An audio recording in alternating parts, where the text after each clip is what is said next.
I'm Phill Klein, and freedom is not complicated, although I'm concerned, and I have two guests with me today who I believe will join that concern, that freedom in this nation is becoming more difficult. And today I'm honored to have with me Ian Northon, who is an attorney from Michigan, Ian, through this past year, you and I have walked through some fire together. Ian is one of the attorneys that's part of the Amistad Project and always been a principled leader on some significant issues in Michigan, as well as our nation. And so I'm excited to have Ian with us today. And I also invited my daughter, Jaqueline Timmer, and you will hear me at times call her Hillary. Dad still calls her by her middle name, and she has graciously allowed me permission to do so. But her first name is Jaqueline, and she is the leader of the Got Freedom Project, and also spent some time with Ian in the current political environment that we face in this nation. Now, Ian, let me go to you. And first, thank you for all that you've done over the past year, and thanks for being with us today. Well, it's my pleasure. I'm happy to be here. And, when we first met, I don't know, some year to 18 months ago, I thought I was going to help out on a few obscure little projects. And instead, we rolled up our sleeves and got after it a little bit. What I couldn't anticipate at the time was how much I would enjoy working with you. It's a pleasure to work with principled people. But I also didn't anticipate some of the backlash or the response that we got from folks from around the country. And that's what I wanted to talk to you about to start out, Ian. And just in how I've come to know you, I know that you think that, and believe me, that is not as common as it used to be. But you think deeply about issues, and then you guide your conduct consistent with principles. And the people that I've met who really focus on that have a real love of the promise of America, what America has promised to become, and the core principles and truths that guide the delivery of that promise. And here's the question that I have for you.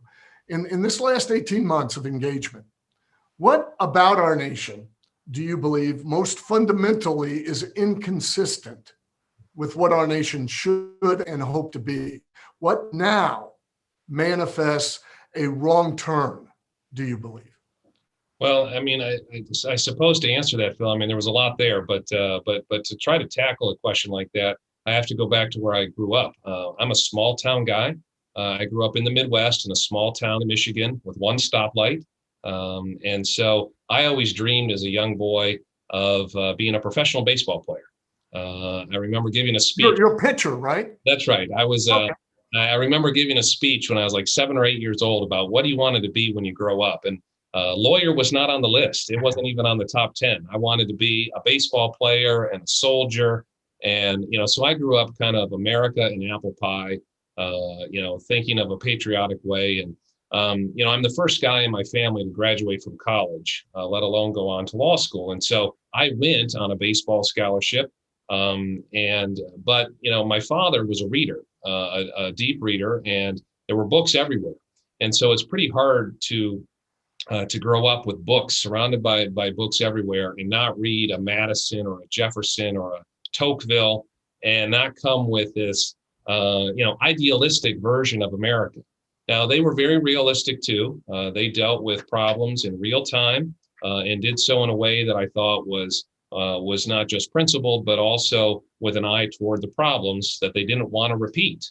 They were trying to distance themselves from an empire on the other end of the ocean that was causing all this mischief. That's why everyone came to America. They were escaping something. Whether it was political persecution, whether it was religious persecution, whether it was economic opportunity, everyone came to America for one of those reasons. And so it created this entrepreneurial spirit. It created all of those things that we talk about, America being such a great place for opportunity. It certainly was for me as a guy who could get, ultimately I didn't make it as a baseball player, right? You get fired enough times, you find something else to do, but it was strictly merit-based. It was you lived or died based on how well you did something. And so to me, that was the forge in which I kind of shaped my way of thinking. And what I saw with this most recent election cycle is that it was no longer about who did things best or why we were doing things a particular way. It was all about identity. and all about who or which groups you identified with. You were picking winners and losers before the game was played. And instead of trying to do the best for your country or trying to do the best for your neighborhood or trying to do the best for your family, the winners and losers were already decided, and you were either with it or against it. And it created this kind of identity politics. It's been a trend. It's been trending for a long time, at least during my professional career. And so that was something that I saw shape those battle lines early. And that was unfortunate. There were people on both extremes of the aisle, political aisle, that had their minds made up, regardless of what actually happened in between. And that's dangerous, because then the truth doesn't matter.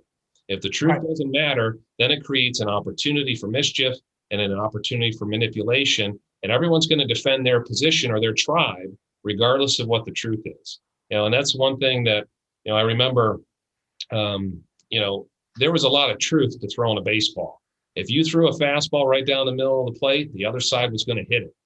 You got immediate feedback. You knew that was a bad pitch. You found out right away. I gave up a home run one time. I don't think it's landed yet.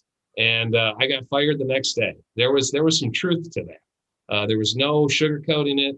And that, to me, we did not have in this political season. We did not have that kind of instant feedback. Everything was obfuscated by one layer or one euphemism after another. And that makes it really difficult to sort through when you're trying to do right by your clients or trying to do right by a particular political party or any number of other things. When everyone's mind is already made up, that's just going to increase the volatility and increase the frustrations. Let me ask you, in your reading of de Tocqueville, of Madison, of Jefferson, in your studies of their lives, is there anything within their life or their writing or their thought that you disagree with? Oh, sure. I mean, and that's what's interesting, right? Madison would maybe be more in favor of a centralized system, but whereas de Tocqueville talked about these decentralizations, these subsidiarities where things were being done at the lowest level, and he complimented America on that as successful, but didn't really understand why. Here you had a French aristocrat trying to explain why America was so successful, and he talked about its decentralization. And in addition, with Jefferson, you had a man who wrote a beautiful truth that our rights are self-evident and gifted to us by a higher moral authority than government, and that is God Almighty. And we have intrinsic value that government should not diminish, yet own slaves. And so that's also something that's very practical, which is I'm not perfect. Like I said, I grew up and made lots of mistakes growing up and still make mistakes today, both personally and professionally. But yet at the same time, ideas matter and the truth matters. And that's somebody to discount the truth that Thomas Jefferson said, and not just an actual reality. He was describing the world and people as they are, instead of trying to say, well, it's my truth or your truth. Well, that doesn't work in a real world. That doesn't reflect human nature. That creates this moral relativism that all the great thinkers warn against and warn about. If instead you look at reality as it is and understand that people are the same way now as they were in the late 1800s when they had the last big election dispute, right? And the vast patronage of the presidency and all the corruption and temptations that come with it create some really bad incentives for people who are just regular folks. And those temptations are too strong if we don't follow the laws as they're written.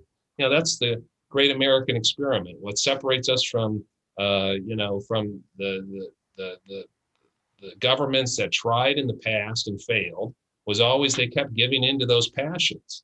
By setting up these layers of protection, these bulwarks, and following the laws as they were written, it protected us from our own bad angels, as Madison would call it, or and so. Well, in government, implementing it, not protecting us from our own liberty, but protecting government from restricting that.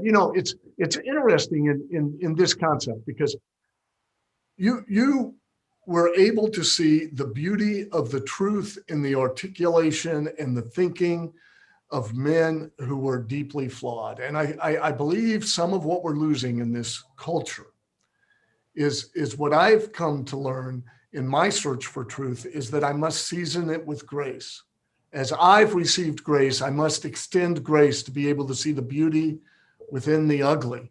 And there always is. There is, because we're in a broken world in many ways. And Jaqueline, you said it in some fashion the other day about when we were talking. I don't know if it was a dinner table but you said it doesn't allow, cancel culture doesn't allow room for redemption.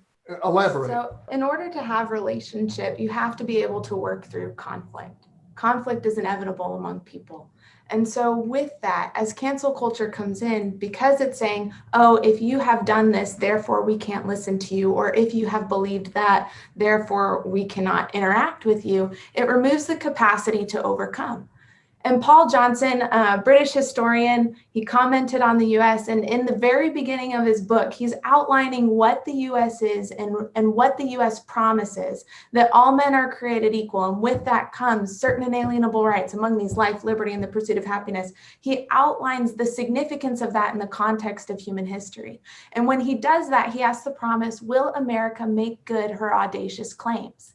And essentially what he's saying is, if the US is this revolutionary thing that comes with a unique promise in the context of human history that has never been promised before, and yet has these grievances and these stains throughout that history, can America make good on that promise?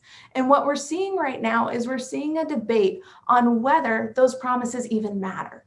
And so there is an attempt to undercut the promise itself in saying, oh, America has failed at this promise, so we're going to remove the promise altogether so that people are not offended, so that people aren't hurt, that at some point in history that there has been an exclusion or a deprivation. But if we remove the promise, then we remove the overcoming that has enabled us to get to a place of higher relationship and value. Okay, and as I look at what I'm seeing now in America, and Ian, I want to ask you about this. I believe without the intercession of grace in relationship that stems from a respect for your intrinsic value, that means that we have to have sufficient respect to disagree, and disagree without canceling one another, and disagree without trying to attack identity. Without that, it's a mere struggle of power. And where did you see that? Are you seeing that in America? Well, no, that's right. In other words, there was, if you look at people being made in the image of a creator or with dignity, even the most staunch atheists can agree that there's something unique about humans versus, the beasts of the field. And so if we've got something special, and you have to respect someone else's autonomy too, it's like a libertarian view, right? Do no harm. That's a situation where that creates space for disagreement, because I have free will, I can think for myself. So if I think something different from you, you've got to give enough space to do that. You called it grace. It's the golden rule. Every major religion, every major civilization that's survived has got some version of the golden rule, to treat others as they wish to be treated. The problem we're seeing is that people aren't willing to do that. And I don't know if it's a lack of grace or a laziness, but they want government to do it for them. And unfortunately, we know from history that government can't do things on the person-to-person level. They can only do things at the point of a gun. In other words, we have our tax code. We have a voluntary system of taxes. If you don't comply, the IRS doesn't have many tools in its toolkit. It can audit you, or it can come in at the point of a gun. Guys can show up with guns and force you to do things. And if somebody disagrees in a political space or a religious space, rather than leave well enough alone or leave people alone so long as they're not harming others, they want to cancel them. They want to destroy them. They want to scorch the earth and then salt it behind them so that, you can never replace it. I'll give you a quick example. I'm licensed in Michigan, Pennsylvania, and Florida. I've moved around the country, first as a ball player, now as a lawyer. And in Florida, there's a large Hispanic population. And the left wanted to come after President Trump for comments that he made about the border, about mischief, about illegal immigration or undocumented workers. And the left wanted to cancel him and use that as leverage with a group of people and throw all Hispanics or Latinx into one category. But yet, if you look at the numbers down in Florida, President Trump polled very well and actually did very well in Florida among Hispanics because they're not all the same. Most folks, because they're hardwired the same way as everybody else, because humans are humans, regardless of where they're from or what their background is, want the same things. They want a safe place to raise their family, and they want economic opportunity.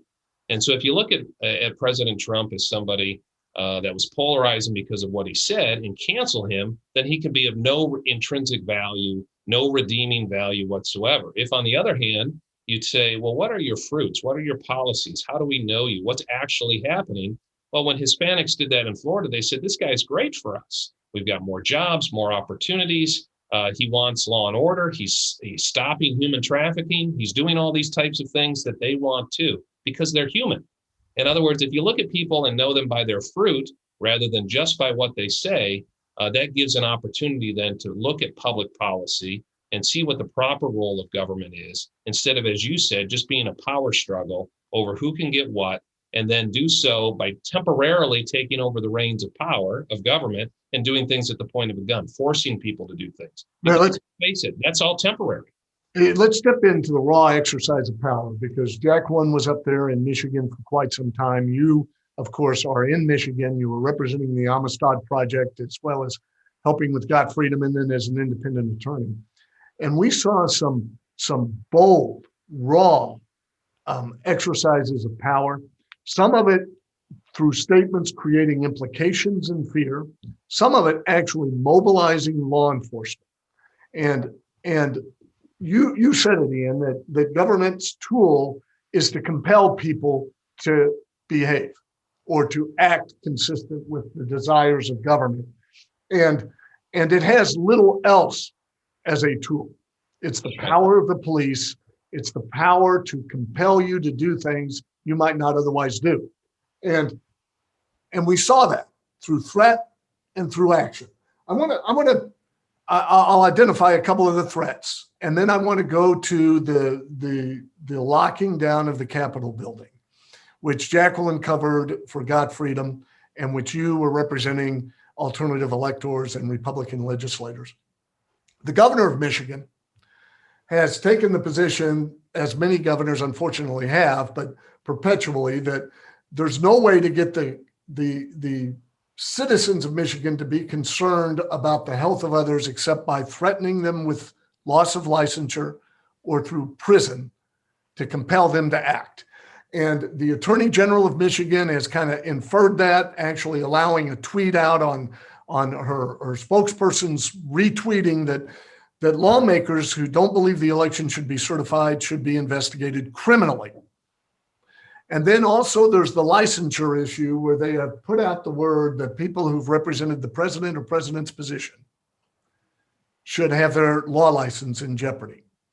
Now, in the midst of all that, Republicans wanted to enter their Capitol building. Ian well, I'm going to turn to Jaqueline. Jaqueline, when you first went up there, kind of set the scene. And Ian, I want you to tell the inside story of what that was like. Sure. When the governor of Michigan shut down the Capitol building to Republicans only. So tell us about you going up there and what you walked into. So we were coordinating with Ian, who is on the ground, as well as some other individuals as well. And driving up last minute, we were making a number of phone calls back and forth about how this was to unfold with the question of sending a dual set of electors. Okay, so this is about the time that the states had the deadline of sending presidential electors under the Constitution to Congress. And the background of this is that the state legislature under the Constitution has that authority. That's where it's vested, each state legislature, and they elected, they could send two sets of electors or one. It was the choice of the state legislature. So you're going up into this environment. The media has declared Biden the winner, and there's talk that Michigan will send two sets rather than just one. Due to the contention around the question of fraud in the 2020 presidential election, specifically in Michigan and specifically in Detroit, there was the question of sending dual electors in order to delay the vote until that question of fraud had been resolved. In those investigated. areas. Correct. Okay. And so with that, we were coordinating with Ian as far as covering this event because of the extensive actions of Governor Whitmer and how she had superseded her power on a number of occasions prior. And so there was a lot of tact and question going into how is this going to unfold, who is involved, and what is the proper process and procedure. One, because of the legality of the matter and the legal authority that was vested in the legislature that had been denied on a number of occasions, but also because of public persona, because of the way that messaging had been controlled. I'm going to do a quick caveat and come right back in. Being a millennial, growing up, and my education has essentially been that every single problem in our society goes back to capitalism, and that that's what they taught you. Went to private school. Well, okay. When I took social, I feel like I failed as a father. The professor hated me, so you can feel ashamed. But when I took social problems in school, every single issue that we went through, whether it was an issue of sex trafficking to poverty to racism, the theory behind it was always that capitalism was the issue. And so with that, I have a very compassionate, passion-filled generation around me that is moved by mission. And so what has happened in the media narrative is before us that is a just cause, but framing it in a way where it creates foot soldiers for something that's completely other. And capitalism is the enemy, okay. And the institution is the enemy. So when it comes to coming into this political environment, there's the question of how is this framed? How do we communicate this to a public who's already been indoctrinated in a way that they believe that Governor Whitmer is there to protect them from all these issues and to be the arbiter of compassion, so to speak. So they've been taught that government is the repository, a necessary repository of this power, right, to protect us from evils such as capitalism and even liberty. Correct.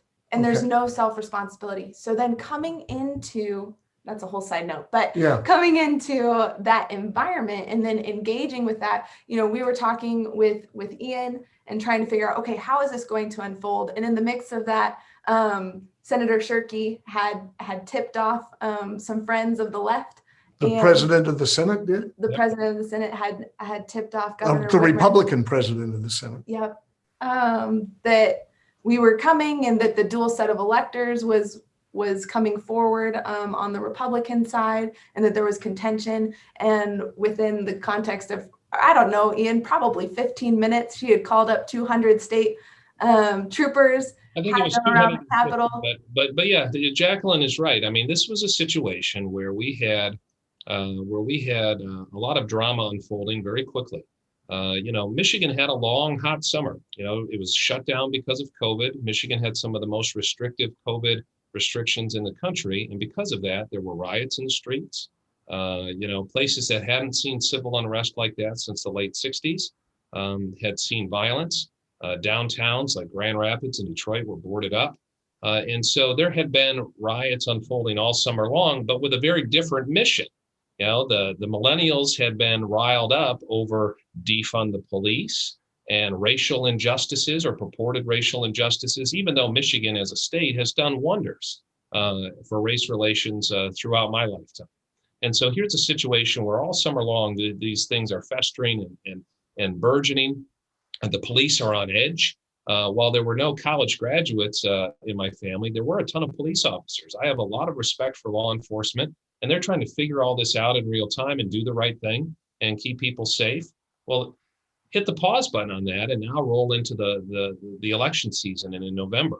And when we did that, the election in November happened, and immediately the governor, seeing an opportunity, I believe, started to mobilize law enforcement in a way that was unprecedented. She started to claim that there were terrorist threats, domestic terrorist threats, when there were not. Interviews, media interviews that were unbiased, interviewed the state police and others. And, the Secretary of State's office said armed people were outside of her home threatening her and her children, while they were, getting ready for Christmas. And yet, when you interview the police officers who responded to the scene, say there were no guns, there were no weapons, there were no threats, there were peaceful protesters. And so there was a bit of this misinformation or this gaslighting going on, and that fed right into this volatility. When in fact, there was no volatility. There were no credible threats on the Capitol. There were no instances of unrest or fights breaking out like we had seen just months earlier. Let me jump in and set the scene a little bit more, and then I want to talk about your confrontation with a state police officer in front of the Capitol doors, and so some Republicans had gathered to go through the process of certifying electors that were Trump electors to go to the Electoral College.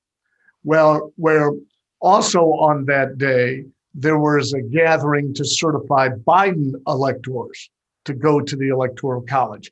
Now, the tradition is that this occurs in the Capitol, and it's the legislature that actually makes this determination under the Constitution. That's right. So taking those constitutional issues, if I could, this was a situation that occurred every 4 years, but people did so without really paying attention to what the statutes or Constitution said. It had become a habit. But if you actually look at the statutes, a set of electors is picked under Michigan law and the federal Constitution every 4 years for every political party that's on the ballot. So there was a slate of Democrat electors because they're on the ballot, a slate of Republican electors because they're on the ballot, and even the Libertarians and Green Party candidates, because they were on the ballot in Michigan, they had a slate of electors. And the way it's supposed to work under Michigan statute is they convene at the Capitol, the People's House, at a certain time, in this case, 2 p.m. on an appointed date under a statute. And that was following their federal or U.S. constitutional duty. And what happened here is that the governor, the chief executive officer, hijacked that process. They kicked the legislature out of the People's House. They could no longer access their own building. And tell me about that. How? It was through a press release and through executive action, executive fiat. She said first thing in the morning that the building would be closed to all outsiders, except those that were previously appointed the Democrat electors because of COVID. So she issues a press release under her executive power under the Health and Human Services mandate, calling it COVID or blaming COVID. That was what the press release said. A few hours later, the reason was changed to now not being because of COVID, but because of credible threats, they called it. Now, when we asked the state police and when reporters asked the state police, there was no actual evidence of any credible threats. Quite the opposite. This seems to be something manufactured to keep not just the Republicans, but all legislators out except for her handpicked elite, the oligarchs who were close to her ear. So I saw video, Got Freedom video, of you kind of walking with a group of Republican legislators and electors towards the Michigan Capitol building, and they're blocking you as a police officer. Yep. And you engaged in conversation with that police officer. My understanding is at the same time, I was a legislator in Kansas, and I could access that building anytime with a magnetic swipe card. That allowed me in. It was the key. That the governor, had ordered that these cards carried by Republican legislators be disabled. Yeah, they couldn't get in. That's my understanding too. So it was really shocking. So I was actually there only to help with some paperwork. Like I said, I'm a lawyer. And so this alternate slate of electors was doing some paperwork. I wanted to help ensure, based on behalf of the Amistad Project and others, that the paperwork was done properly. This hadn't been done in Michigan ever, and it hadn't been done, nationwide since the 1960s when an alternate slate had gone. So there were statutes in place that we wanted to try and comply with. And again, the statute says your slate of electors needs to be at this place at this time, and present that to the Senate Sergeant at Arms. So that was what was being done. I helped with some paperwork about 6 blocks away or so. Then all of a sudden I get a call from some state reps, some elected officials, actual elected officials, members of the Michigan legislature who said, we can't get in the building. We've been locked out. Our key cards have been turned off. And so they went now to another entrance to try to get in. They were with the Michigan electors, this alternate slate. And again, the U.S. Constitution, under a federal statute, says if the election is in controversy, That's not a defined term. We don't have good case law on what that means. It just says if it's in controversy. And with, at the time, there were more than a dozen cases pending in Michigan. I think the number approached 15 or 20 at one point. With all those cases pending, to me, there's a good faith argument that that's, quote, in controversy. So the safe thing to do is what Hawaii did in the 1960s, which is to send another slate of electors. So I get this call, I'm 6 blocks away, that says, we've been locked out of the building. Help us, can you get here? So we go up, I go up, I rendezvous and meet those elected officials with the electors. And look, electors are typically ceremonial. Some of them were octogenarians in their 80s because their grandfather had been elector, when, 60 years ago and stuff. Watch the age stuff.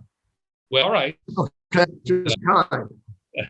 But as the bottom end of the Generation X, we've got a millennial on the line, we've got others on the line. I don't want to insult anybody's age, but I'm there with a group of elected officials, and then by and large, a couple of little old ladies, proverbial little old ladies, trying to get into the building, try to be there at the statutorily appointed time, and state troopers, guys wearing their body shields, I'm a big guy, I'm like 6'4", but they're, 6 foot something, they're armed to the teeth, they're wearing riot gear, and they say, little old lady, you can't come in. So they called me as their lawyer and said, help us, what's going on? So I approach the state trooper and was politely declined entry. I tried to explain which statute we were trying to comply with. I tried to explain who I was with. They had identification, they had their proper paperwork, and yet they were denied entry. And we could not get an excuse or a reason out of the state police, because I think at that time, the reasons given by the governor in the press release and then the later releases had already changed twice. And so they were probably instructed to just deny entry. I don't know exactly what was happening behind the scenes with the state police, but they were in a tough spot. The chief. Now, let me ask you, the other electors, the Biden electors were in the building at that time, right? Well, not only were they in the building, but they were going through, meeting at the appropriate place at the appropriate time. They were warm. It was cold outside. We're talking December in Michigan.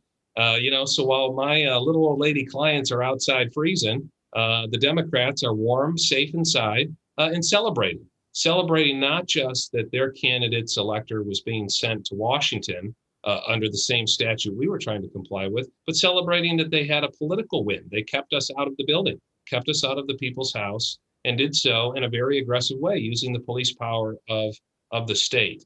I believe it was an abuse of power. I think it was a fairly rank abuse of power, and we've received no justification for it since. Let me summarize a couple of things, and I have a closing question for both of you, and I think this is particularly pertinent as razor wire and fencing surrounds our nation's capital now. Not only the Capitol building, but the mall and areas where we celebrate American freedom. And it's shocking to me in the context. I've always believed that a nation that cherishes individual freedom must have the courage to vigorously defend the freedom of others with whom they disagree, and to have faith that a vigorous national debate is significant and helps a democracy grow in strength. And our trend towards criminalizing speech, to calling speech violence, to identity politics is really a threat to this. Now, what we've got going in Michigan is you're standing in front of the Capitol as you are filming, and I will ask our producers, if possible, before we conclude, to show that film as a part of this podcast, because it's stunning to me that this film was made by Got Freedom, that the experience is real, and that America did not raise their voice in condemnation of the petty tyrant tactics of Michigan governance. They had threatened lawyers representing those with whom they disagree with a loss of professional licensure. They had allowed the implication that legislators who didn't agree that the election was actually, without question, could be criminally investigated and prosecuted. Now, the governor is deciding which people can have access to the people's house and which cannot. And using police to prevent those with whom she disagrees from gaining access to their own offices where they represent the people. What does this mean to America? And I want to start, Jaqueline, with you. In your mind, your generation, and then I'm going to have Ian to summarize it. What does this allowance, this acceptance, she's still in power, no one is calling for her to be removed, no one is even condemning this in a broad way. What does this mean to the future of America? Well, if it continues, it means the end. But I don't think we're there yet. And the reason I don't think we're there yet is because as my team and I were traveling, it's the first time ever I hear everyone asking, what can we do? What can we do? How can I engage with this issue? What's my part? And when we were originally founded as a nation, that was the presumption of the founders. I mean, Ian mentioned de Tocqueville earlier, and de Tocqueville specifically talks about that America starts with this presupposition that the individual citizens will be knowledgeable and involved. But right now what we have is we have the middleman, and we have the middleman, which is media, and most people do not know what is taking place. And I believe if they did, we'd have more people asking that very question. What can I do? What's my role in engagement? So if this continues, it is the end of American freedom because it centralizes that freedom in a specific individual or specific position of power. But and I have to disagree with you on one thing, just because I'm your daughter and it's fun. Well, and then I'll let Ian take over and redeem it. I'm giving you the dad look. Okay. All right. You have to overcome that. But at the very beginning, you said, and I'm trying to remember the exact wording because I don't want to misrepresent you, Dad. But you don't worry, you'll correct me. But you were talking about freedom, and you were talking about essentially this is being an end to American freedom. And I know I used that phrase very similarly to you a minute ago. But freedom begins with the individual. Freedom is actually an individual choice. We always have a choice on how we are going to act or how we are going to express or how we are going to react to a situation, and that can never be taken from us. Situations can be changed, but we always have the ability to engage it. And so I believe that as we shift from this focus of, oh, my freedoms are being taken, to how do I, as an individual person with self-responsibility, express myself in this situation from a position of freedom, because that freedom is granted to me by God and not government, we're going to see a shift in our nation because people will start acting with the authority that we have and the authority that determined how our government was designed and intended to function. So I think the people need to fill that vacuum and fill that gap. No, I believe that's great. We live in a time where we can't be ambivalent about our liberty. We have to choose to express it. Unfortunately, we live in a time where choosing to express it carries a risk. It carries a risk, but it is still a choice. So we have to be intentional. Thank you. And Ian, your thought? I think that's right. You were questioning your educational choices for your daughter earlier, but I think she's done pretty well for herself. But no, you're absolutely right, and that's the same thing that I want for my own family. I'm considered middle-aged, right? And rather than have a mid-age crisis, I'd like to have a country, the country that I grew up in, to be a good place for my parents in their retirement. A good place for them, the ones who gave me these values in the first place. I'd like them to be able to enjoy the fruits of that. Likewise, I want a good place for my children to grow and thrive and be successful. And I'm seeing so many threats to that. But I think it was Solzhenitsyn who was talking about, when he's locked away in the gulags, and talking about it's easy to blame the government and the tyrants and the totalitarians, but he was talking about the lies that he told and his own personal responsibility, almost in an extreme way for his being there. And I think that's the fight that we all have to have, in our own hearts, instead of waiting for someone else to give me liberty, where can I take back or assert my own liberty? And where can I be honest, not just with the process, but with those around me to stand up to untruths, to stand up and fight for the just causes. I think that's essential. I represented in Michigan, some strong Black women, African-American women from Wayne and Macomb County who were sick and tired of corruption and they and others like them being used as a pawn in a political game. And so they took it upon themselves to say, no, that's not what my parents and their grandparents fought for generations. And so by representing them and doing it in the right way, I thought I was able to fight back against some of that and help tell the truth a little bit. I didn't get the results that I wanted. And I faced some reprisals and some threats from the Attorney General's office or others. But ultimately, I believe that by doing things the right way, I've set a good example for my own children. I've done things that my parents can be proud of, whether they agree with my politics or not.